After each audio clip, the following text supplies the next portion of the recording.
Hi guys! Welcome to Jekotech TV! Smile ka muna dyan! Okay guys, let's go!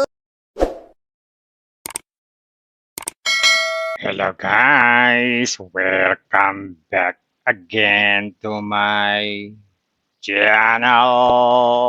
Hello guys! Meron tayo susuriin dito. Kalalabas-labas lang ngayong araw na to.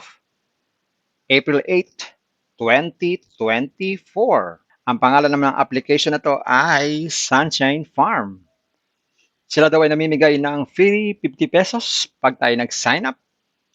At pwede daw tayong kumita sa mga farm. At pwede daw tayong mag-withdraw every day. Kaya samahan nyo ako guys, ating suriin, silipin itong application na to. Pero bago yan, baka naman di ko pa kayo friend sa YouTube. Please click the subscribe button and also the bell button para naman ma-notify ko kayo kung meron akong bagong video. And also share and like sa mga mahilig sa farm, sa sunshine, at gusto ng online at sa mga nandyan na gusto lamang magsuri. Pwede rin naman mag-register, magsuri. Maganda nga yan, marami nagsusuri sa sari-saring application na lumalabas minuminuto sa ating internet world. Again, dito commercial, hindi rin to promotion, hindi rin to advertisement para sa Sunshine Farm. Sadya lamang sinusuri natin ang sari-saring application na lumalabas minuminuto sa ating internet world. Kaya, let's go na! So ayan guys, ito yung kanilang registration form. So maglalagay lang po tayo ng cellphone number dito. Tapos email address. Tapos password. Tapos ulit lang po yung password. Tapos itong verification code. Gawin na natin. Yan, ganyan lang kasimple. Click natin itong sign up. So ayan, so after natin mag-sign up, tayo po yung mag-login or mag-sign in. Click natin sign in. Sabi yan, mobile number must. Okay, so dapat pala sa phone number, ang nakalagay ay phone number, hindi yung ating email. Yan, so sign in. Yan, so dito pala makikita natin, ang picture ay tungkol sa farm. Yan, iba't ibang mga picture about farm. So talagang tungkol to sa farm. So dito pala, pag tayo po ay nag-sign up, ay wala naman pala tayong makukuha pera. Sabi may libre daw, pero nasa ng libre? Okay? So, hanapin natin yung libre. Saan napupunta yung libre na yan? Siguro dito sa My Investment Project. Yan. So, dito pala sa well-being, nandito pala yung ating libreng 50 pesos sa mga newcomers who join can receive 50 pesos. Sabi yan. So, click natin tong receive. Yan. Congratulations. You successfully received the registration bonus of 50 pesos. Confirm natin at i-check natin. Check natin sa ating account. Ayan, meron na nga tayong 50 pesos. So, check natin kung mawi-withdraw natin yung 50 pesos na yan. Pero bago tayo mag-withdraw, maglagay tayo dito ng ating bank account. Click natin to. Yan, click natin tong link a new bank card. Yan, lagay tayo dito ng account name. Tapos, GCash tayo. Yan, so lagyan natin yung verification code, account number, tapos GCash, tapos account name. Click natin tie up now. Yan.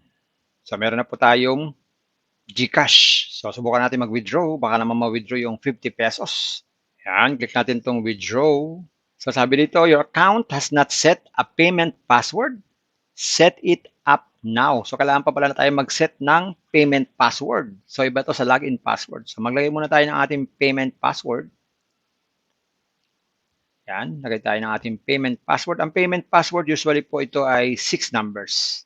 So, lagay tayo. Yan, meron na tayong payment password. Click natin itong confirm. So, meron na tayong payment password. So, pwede na tayong mag-withdraw. Try natin kung mawi-withdraw natin itong 50 pesos. So, pili tayo ng bank. Yan, confirm. Lagay natin withdrawal amount. Tapos, payment password. Ayun, hindi pala pwedeng withdrawin ang 50 pesos. Sabi dito, before withdrawing money, you need to set a withdrawal password and bind the withdrawal account. The minimum withdrawal amount is 125 and a 15% handling fee is required for withdrawals. So, medyo mabigat malaki, 15%. Tapos ang withdrawal time is within 30 minutes at ang withdrawal time is 9 to 10 in the evening and Monday to Sunday. So every day. Kaya may limit po yung ating nakita dito na withdrawal time. Ito yung investment product nila. So pag daw tayo ay nag-invest ng 500 pesos, meron daw tayong 3% nakikitain. Pag naman daw po 1/8 ang ating investment, meron tayong 3.5% na kikitain. Pag 3.5 is 4%, pag 7K is 4.5%, at pag 18K is 5%. At ang purchase ay lahat ay unlimited. Subukan nga natin itong 1/8, invest now. Pwede natin 1/8, confirm.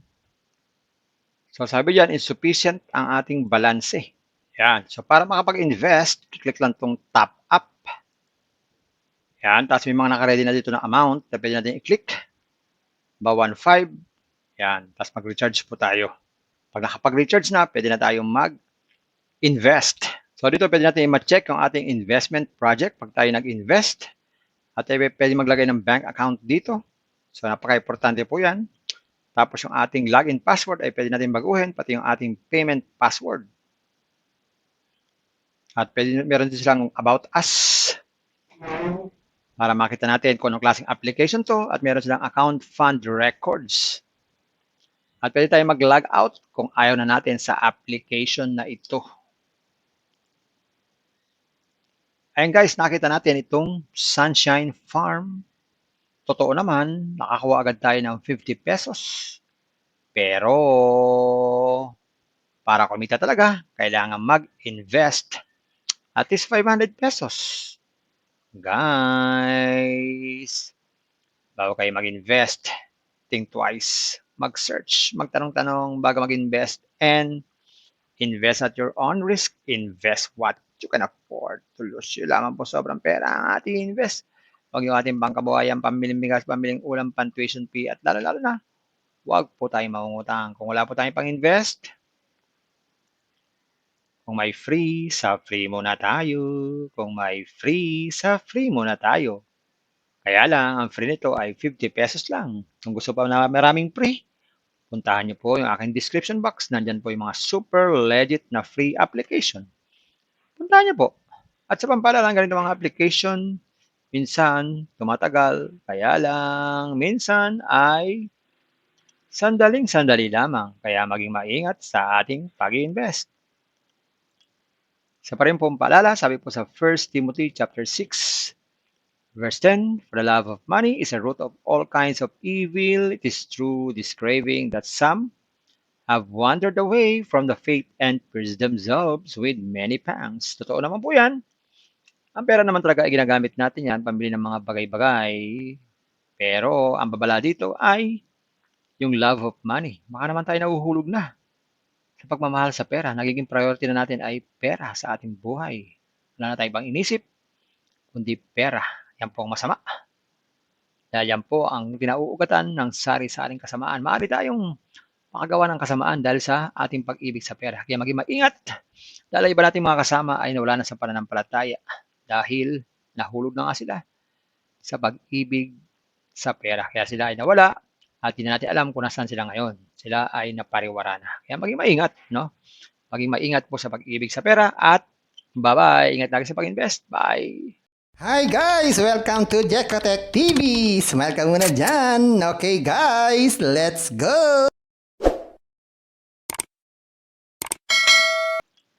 Sa pa rin pong paalala, sabi po sa 1 Timothy chapter 6, verse 10, for the love of money is a root of all kinds of evil. It is through this craving that some have wandered away from the faith and pierced themselves with many pangs. Totoo naman po yan.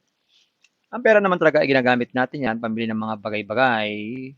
Pero ang babala dito ay yung love of money. Baka naman tayo nahuhulog na sa pagmamahal sa pera. Nagiging priority na natin ay pera sa ating buhay. Wala na tayong ibang inisip, kundi pera. Yan po ang masama. Dahil yan po ang pinauugatan ng sari-saring kasamaan. Maaari tayong makagawa ng kasamaan dahil sa ating pag-ibig sa pera. Kaya maging maingat. Dahil iba nating mga kasama ay nawala na sa pananampalataya dahil nahulog na nga sila sa pag-ibig sa pera. Kaya sila ay nawala at hindi na natin alam kung nasaan sila ngayon. Sila ay napariwara na. Kaya maging maingat, no? Maging maingat po sa pag-ibig sa pera at bye-bye. Ingat lagi sa pag-invest. Bye!